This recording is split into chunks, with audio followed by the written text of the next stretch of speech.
Morning, guys. This is NHL Black 58 coming to you from sunny Orlando, Florida. And I'm joined along with my colleague Kaveen over at Herbie's Revenge. And today we have a treat for you. We will be interviewing the founder and director of Hockey4Youth, a Toronto-based organization which gives opportunities for those that are new to hockey as well as Canada.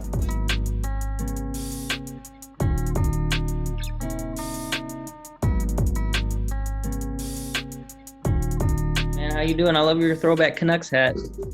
Thanks, man. Kev, I've been seeing all the jerseys that you have. It's pretty remarkable. What's the latest pickup that you got? Oh, for my cards, let's see. I just got, I think the one I like the best would probably be this Pierre-Luc Dubois out of 15. Oh, wow. Tricolor patch. I got him because he's hitting a hot streak. Yeah, no doubt. Yeah, man. And I also, let me see. Seth Jones patch out of, I think.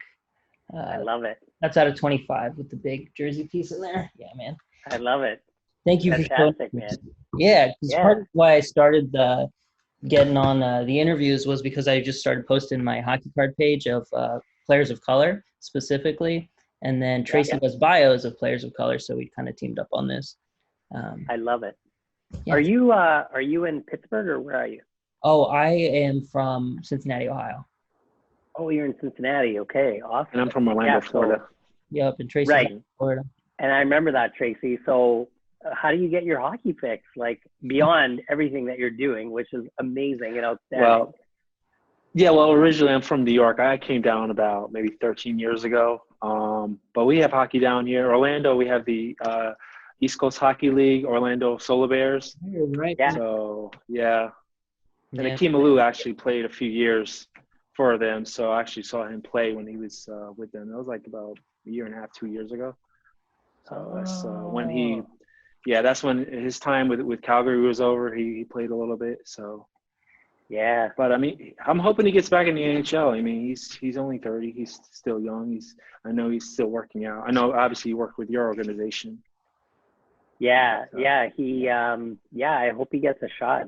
And like, he's a great guy, and kind of everything that they're doing at the HDA is awesome. It's nice to hear that you're a fan of us. I don't think I've ever had somebody tell me that they're like a fan before, because I'm a huge fan of yours. And we're definitely here to, give you some time to talk about what you're doing, because you're making big moves. It seems like you're growing and your program is awesome. So, let's get into it, man. Let's get into it.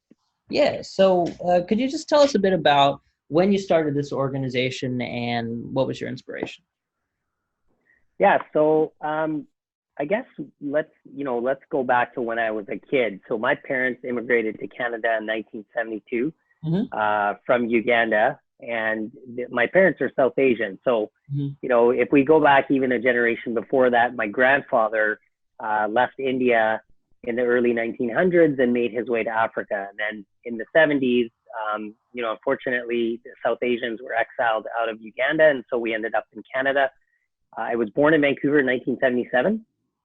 And I'm the youngest of four kids. And what happened was our neighbor, Mrs. Brown, she actually gave my mom, kind of a ring and said, hey, you should put your youngest son into hockey. And that's how I got a chance to play. It was really that first step. And once, I remember vividly stepping out on the ice for the first time and kind of falling and just loving the experience. I played right through university. I actually went to university in northern BC in a city called Prince George, where Zdeno Chara actually played his junior hockey. And so really all of that is to say is that's what shaped me into the hockey player that I am and the organization that I started. Now, if you couple that with my background in corporate philanthropy, really the kind of two came together. I would say it was about 2007. I started volunteering with an organization in Vancouver that had been working with kids in the downtown east side.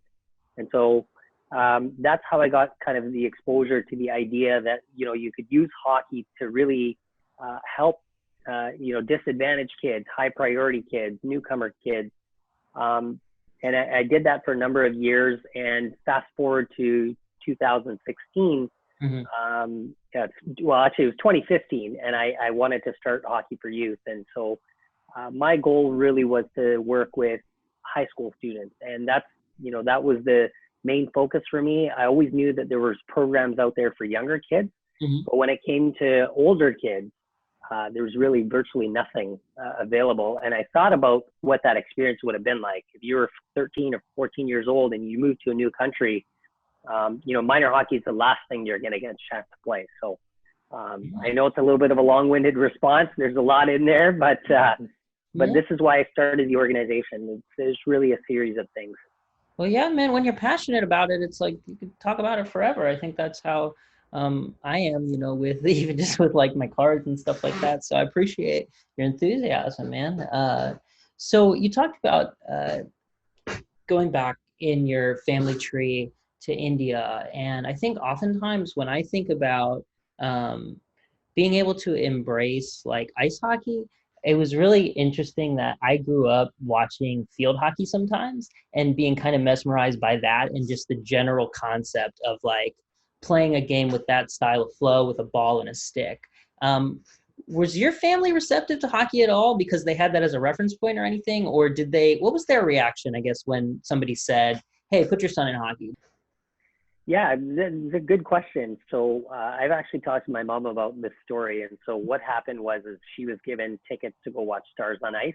And she took my older brother and my older sister, and they went to go and watch. And so that's how she knew what skating was. Okay. So really the transition point for her was fairly simple. The fact that our neighbor, which she still lives across, Mrs. Brown still lives across the street from my mom.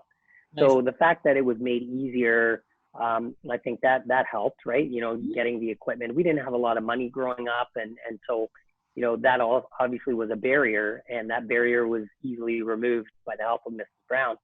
I'd say my older brother, Nazim, we used to play road hockey. So, part of my transition into the game was made simple by, gestures of kindness. And then once Nazim and I started playing road hockey and, my parents started to make a little bit more money, they decided to put Nazim into hockey, although he joined when he was 12. And my sister started figure skating. So I don't know what possessed my parents to get all of us into ice sports. Right. The only person that didn't play was my oldest brother. But I think that just, I think community is what's critical. When I think about the kids that we work with now at Hockey4Youth, it's all about trying to develop a sense of community. And so when you start to think about that, and you use my journey as an example, that's what's critically important. It's exposure, it's community involvement, it's gestures of kindness. These are the things that, if you're trying to build inclusive sport, this is what's critically important. So, my parents, it's funny, my dad's not really a sports guy. My mom, she'll watch on occasion, or she would watch things with us, but it's not like, Saturday night, Hockey Night in Canada would come on, and as a family, we'd gather around the TV. It would mainly be me and my brother, Nazim, watching, and that's kind of how it went. Yeah, that's so interesting to hear. I mean, like when I first saw that Harner Ryan Singh video, how they had like a CBC or a Sportsnet a spotlight on him and Hockey Night in Canada, and he's talking about like, because it's in Punjabi, you can get your grandma involved, and I'm just dreaming of a world like maybe Canada, that's like what they do, like everybody just sits and watches, because I'm out here begging parents to watch the playoffs, and it's like they just won't. I think that's what's remarkable about what's happening in sport, right? Is that it's bringing people together, and I'm so happy that there's been an investment in Hockey Night in Punjabi. I also think that there's so many barriers that still need to be removed. Tracy, when I think about what's happening in the United States, and Kevin, when I think about what's happening in the United States and the social justice issues that have been there forever, and they're in our country too. But the fact that there's been this mobilization and movement, it's so critically important, right? Like I think about my connection to, Willie O'Ree, for example. Mm-hmm. I've known Willie since 2007, and I talk to him fairly frequently, and I've spent a lot of time with him. I've traveled all over the place, and it's remarkable how his journey now, when you think about it from the hockey context, how much mobilization has happened just over the last 3 months. Mm-hmm. It took that long to get to where we are. And I think about that journey that he would have been on, that I've talked to him about that journey so many times. I think about the journey that Kim Davis, coming from the private sector and moving into the sports world and all the moves that she's making. I think about, Akeem and Evander and Matt and all the things that the Hockey Diversity Alliance are doing. And I think about, Black Girls Ice Hockey Club. All of these movements are kind of coming together, and they're being mobilized. And I think that's what's remarkable. The kids we work with, we have kids from 32 different countries of origin. Yeah. So even learning about Matt's story, I had no idea that he was half Filipino. But that is remarkable, right? Because now the Filipino kids that I work with, for example, and the other kids, frankly, it just goes to show them that it doesn't really matter what walk of life you came from and what your background is. If that's what you want to do, then let's start opening up those stories to people that have broken those barriers. Yeah, and I would just say when it comes to Willie, for example, like I think baseball has embraced Jackie Robinson. They do Jackie Robinson Day every year. I am so happy that Willie, for example, is now in the Hall of Fame, and that there's this beautiful documentary about him and all these things that I was really, on the backside, I was really kind of pushing and hoping that things would happen in the way that they did. And, so I'm just standing on other people's shoulders. Yeah. I mean, it's super important to think about all the synergy going on right now and all the ways that, you've been doing this since 2015 and it's grown and grown and grown and grown. And now it's maybe hitting another wave of growth. I know, Tracy, you were talking about the partnership with Mitch Marner a bit. The Mitch Marner Fund. Yep. Yeah. You land that, and that's an incredible get, isn't it? That's great. Yeah. Yeah. It's interesting. We don't work with a lot of NHL players. We want to, and we're trying, to make those connections. And there are players out there that want to give back. There are players that, will do things with their teams. There are players that have started foundations. When we got connected to Mitch, it really was an opportunity to talk about what we were doing, and instantly there was a connection. Mitch is also doing some work in some Indigenous communities in Northern Ontario. And when we started to have a conversation, we wanted to just say, hey, we're here in Toronto. If this is something that we can work collaboratively on, then, we're happy to do that. We know how much, it means to Mitch to be playing in his hometown, having grown up here and to play here. And we know that this is important to him. Young people, he's a young person himself, but young people and giving them opportunities, that was critically important for him. And that's what we do as an organization. And it's not that every kid in our program is necessarily going to know who Mitch is right away. But certainly, when you start to get them out to games, which we have been able to do that through MLSE Foundation here in Toronto, that then creates that door to exposure. And then, as we talked about that, that kindness, that gesture of kindness that comes into play, that's what it was.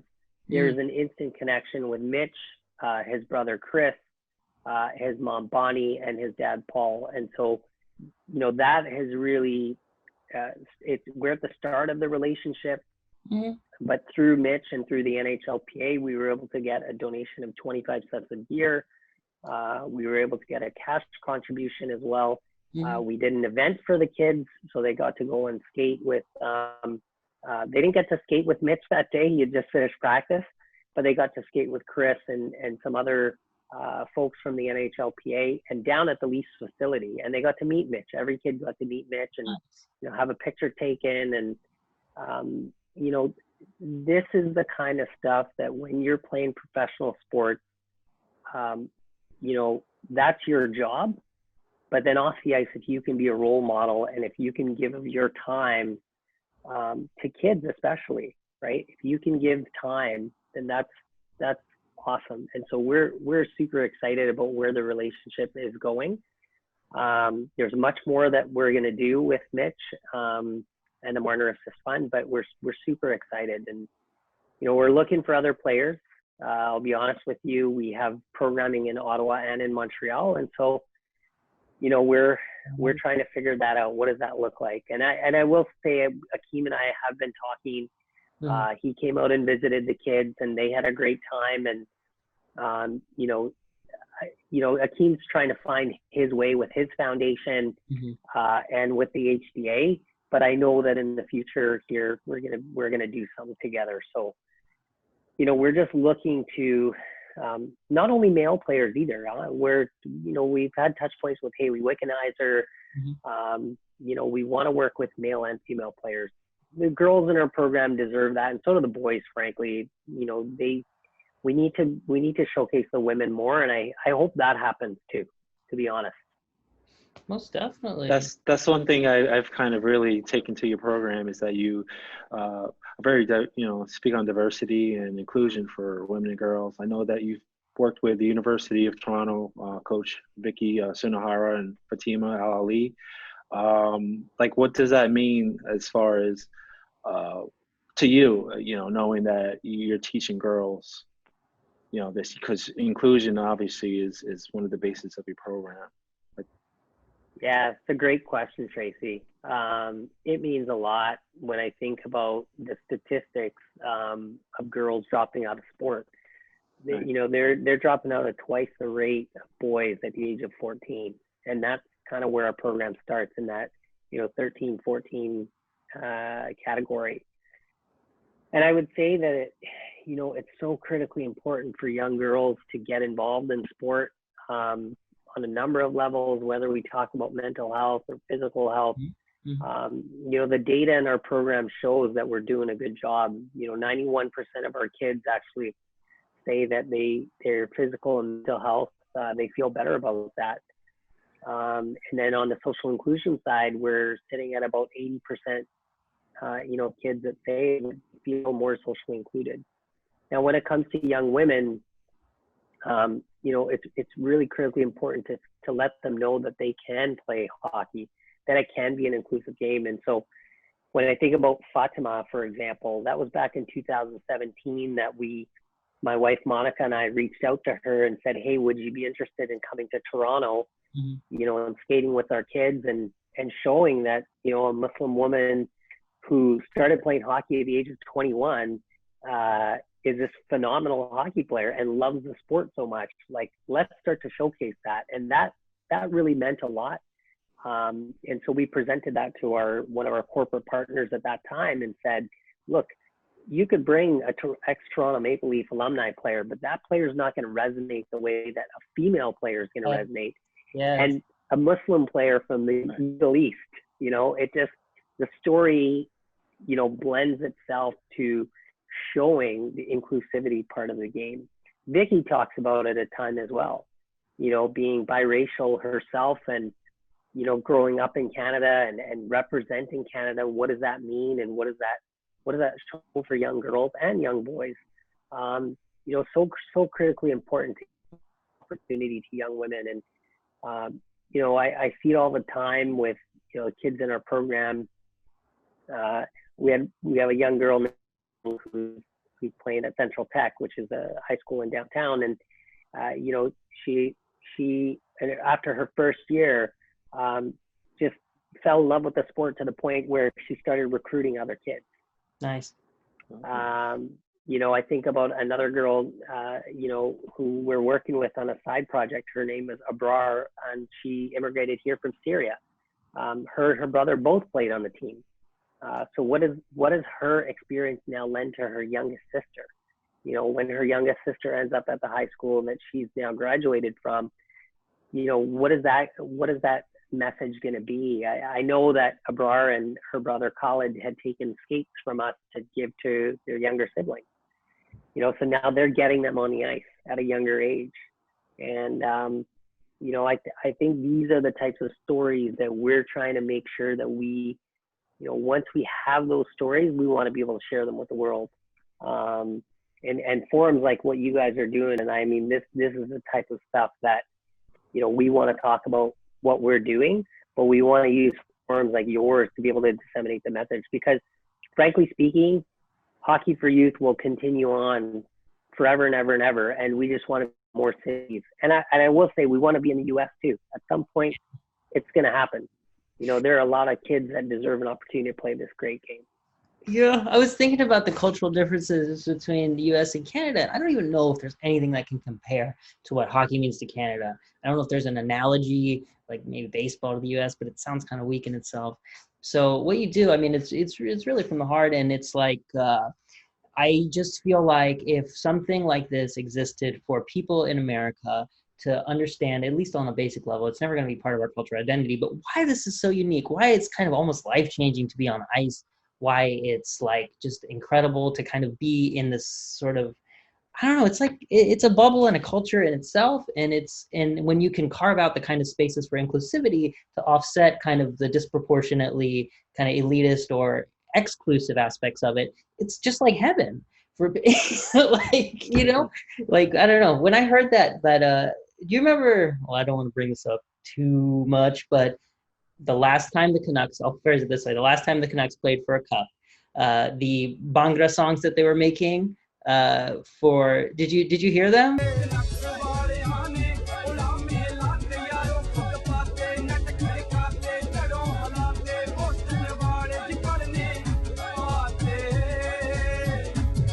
Like that was, yeah, it just gave me chills, like, because I had never experienced anything to that effect of like Indian people, brown people like hockey as a group collectively in the United States. It just doesn't happen.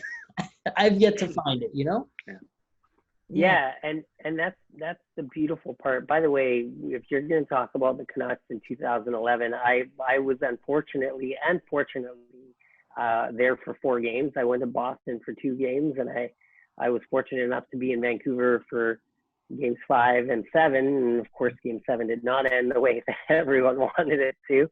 So we're still struggling here. Hopefully, this is the year they get their cup. But that inclusivity and that, that exclusivity you talk about, that's the hard part of hockey. It's always been exclusive. Even for me growing up, like my team growing up was fairly diverse. There was there was at least 4 Indo-Canadians on my team. There was the Kara brothers, and then my friend Baldeep and myself. So there was 4 of us on the team. Did I ever have an opportunity when I was young to play, with a black player? No, I didn't. Did I play with any kids who were Asian? No, I didn't. I actually didn't play with anyone who was Asian until I hit university. And then when I moved to Toronto and I started to meet, more people from the Black community and other South Asian communities and the Asian community, then you start to really see how much the game has changed and transitioned. And that's the hard part, right? When something is this exclusive and there's that many barriers, like it costs you $4,000 to put one kid into hockey if they want to play minor hockey for 1 year. Yep. Right? 71% of newcomers express an interest in playing hockey in Canada, but only 1% will have an opportunity to play. Right. So that exclusivity is what drives us to do what we're doing. When I have a young girl like Brittany who moved to Canada from Jamaica in 2018 in January, and she had been in Canada for 1 week, and the teacher we were working with said, "Hey, can we get her on the ice?" I said, "Absolutely." Brittany went on the ice that day, didn't fall. I'd never seen that before. At that time, she was 14 years old. She was taller than me, didn't fall. And then last year, she also got to skate with Mitch at his event. So, and she loves the sport. She she's got a chance to meet Stevie Thomas. She got a chance to skate and be featured in a Sport Check ad. You know, that's the inclusivity and I would say the intersectionality that we're bringing to the sport. Yeah. And so I think, you know, if you're from the South Asian community or the Asian community or the Latino community, the Black community, like we're just trying to prop open that door and say, when you come to our program, you're going to learn how to skate, you're going to learn how to play hockey, you're going to fall in love with it. And then this is the beautiful part, you're going to be a hockey player for the rest of your life. Because once you've learned, right? Kevin, I saw your video of you trying to learn how to skate backwards, right? Yeah. Now you're doing that off the ice, right? You're rollerblading. Yeah. But once you get it, and once you get on the ice, then that passion really starts to ignite even more. It's such a unique game, right? Like you can't do it. I think the love affair you talked about earlier, the way I would say it in America would be maybe basketball or college football. Oh, but yeah. college football is even more exclusive, right?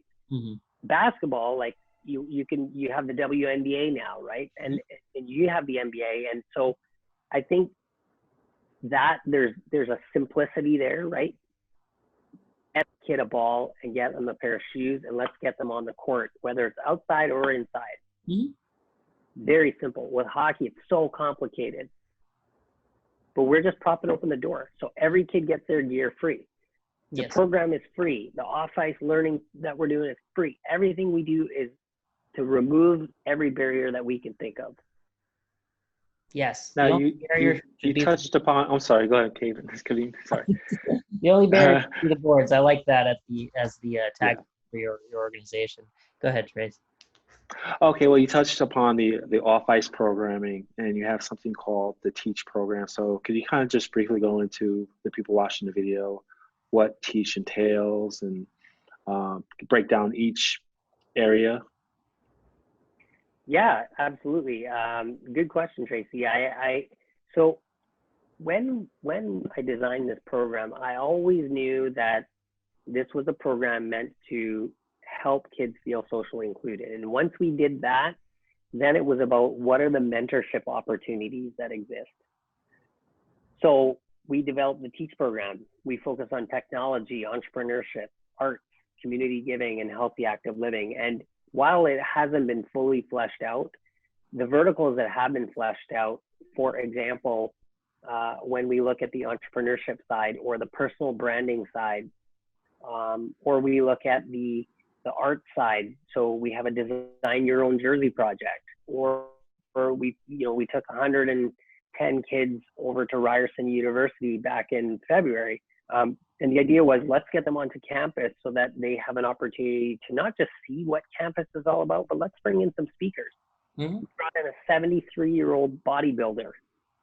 This woman had started lifting weights at the age of 70 because her daughter basically said, look, if you don't start taking care of yourself, you're unfortunately, not going to do very well with your health. Your health is declining. We need to start to get you up and moving, and we need to make sure that you maintain your physical health, which is going to impact your mental health.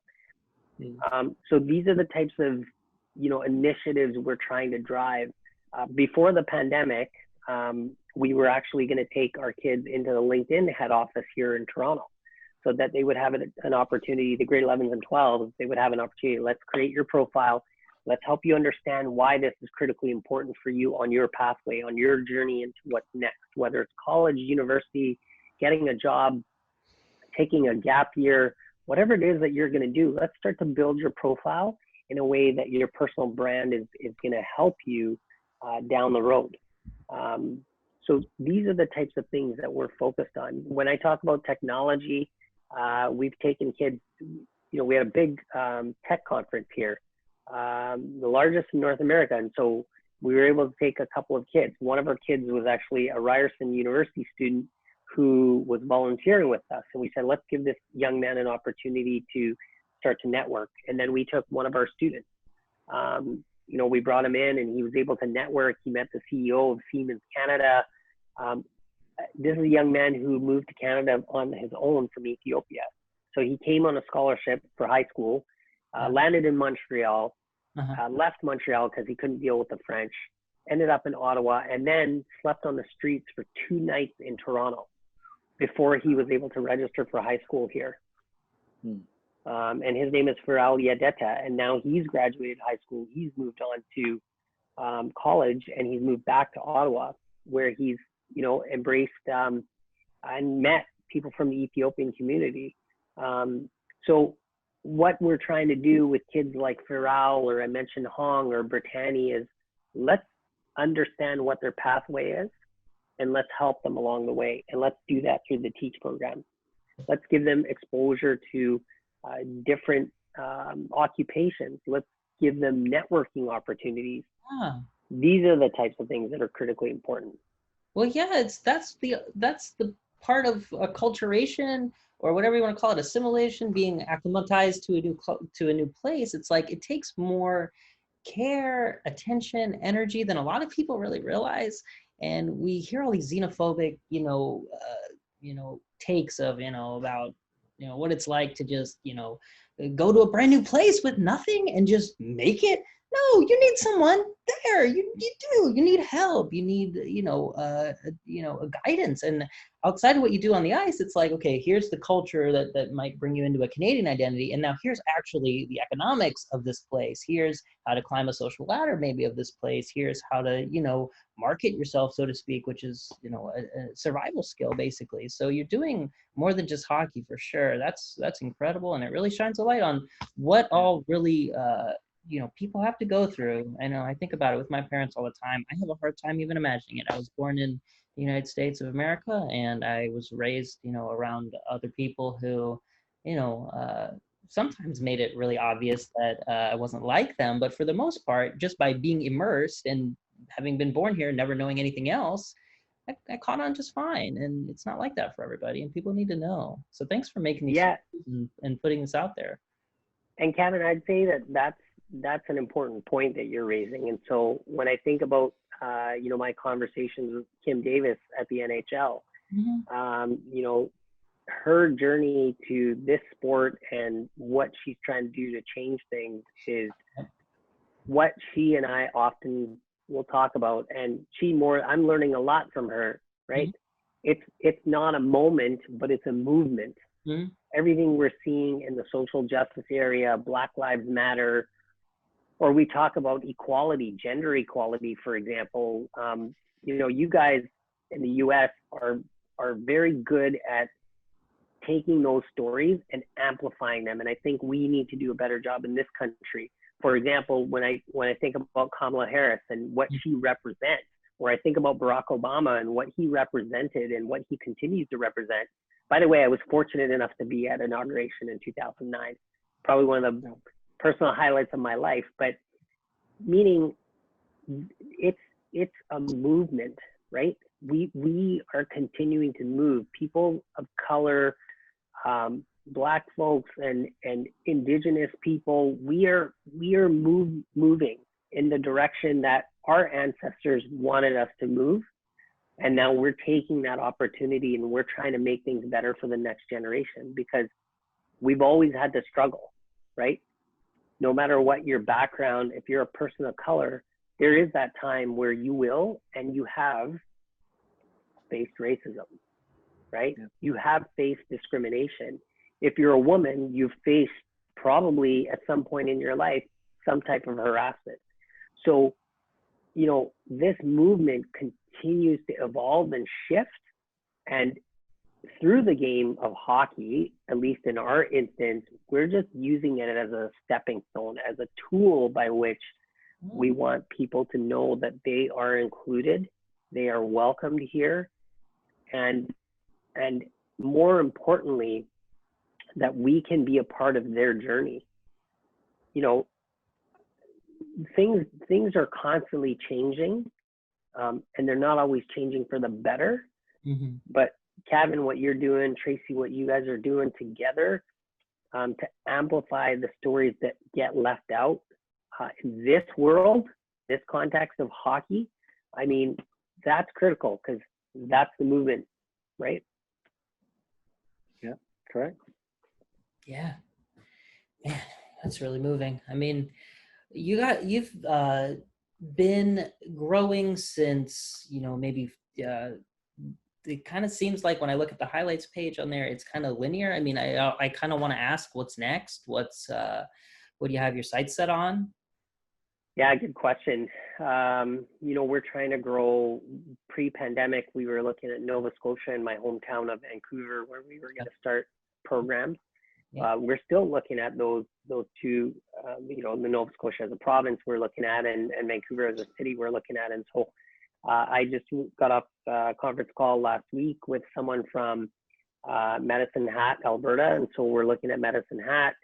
Wow. We're looking at other communities across the country. And, it's interesting when it comes to the US. I even had a call from someone in Houston. And what was interesting to me about that is I have a lot of family down in Houston, Right. just to the south of the city. And so I've been down there so many times. I knew the community he was talking about, this man who had called me. And I said, look, I'm here to help. So, anything I can do to get more kids into the game, whether they're, disadvantaged or high priority or kids of color, I'm here to share what it is that we're doing. There's nothing hidden here.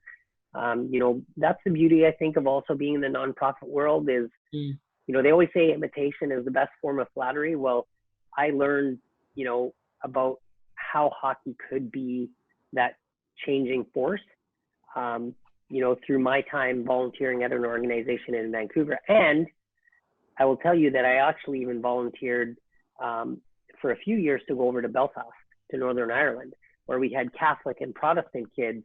And then we had kids from the south that would come to the north. And then by the end of it, there was military kids that were also involved in the mix from the British military base in Belfast. So my experience in hockey is varied. It is long. And, I want this organization to continue to grow and to flourish. Yep. There's so many more communities we could be in. So, we're going for it wherever we can. I hear you. I love it, and it's so needed. We only have about a minute left. We're definitely going to put links to your stuff up and keep sharing, resharing. Do you have any merch or anything? Like I see you're rocking a really nice sweatshirt there. Thanks. This logo was redesigned. One of our corporate partners, actually with StubHub Foundation, back in 2017, said, "What can we do?" And I said, we can. They were like, "Oh, can we redo your logo?" And I said, "Yeah, absolutely." And so we found a great organization out of Ottawa, that Character Creative, that actually did this logo for us. And so we don't have any merch that we're actually actively selling, but maybe it's something we should be doing, because people do like, they really do like the logo. They like the hoodie, and I guess that's something you made me think about. So Definitely go, man. We do have to sign off. We're about to get kicked off of Zoom, but thank you so much for being here, Mo. We love what you're doing. Thank you, Mo. Yes. Yeah, we love the track Thanks, Tracy. for us too. I didn't know you was checking like that, so thank you very much. Thanks, Kevin. All right. Well, yeah, take care Thank you. and have a good night. Thanks. Bye.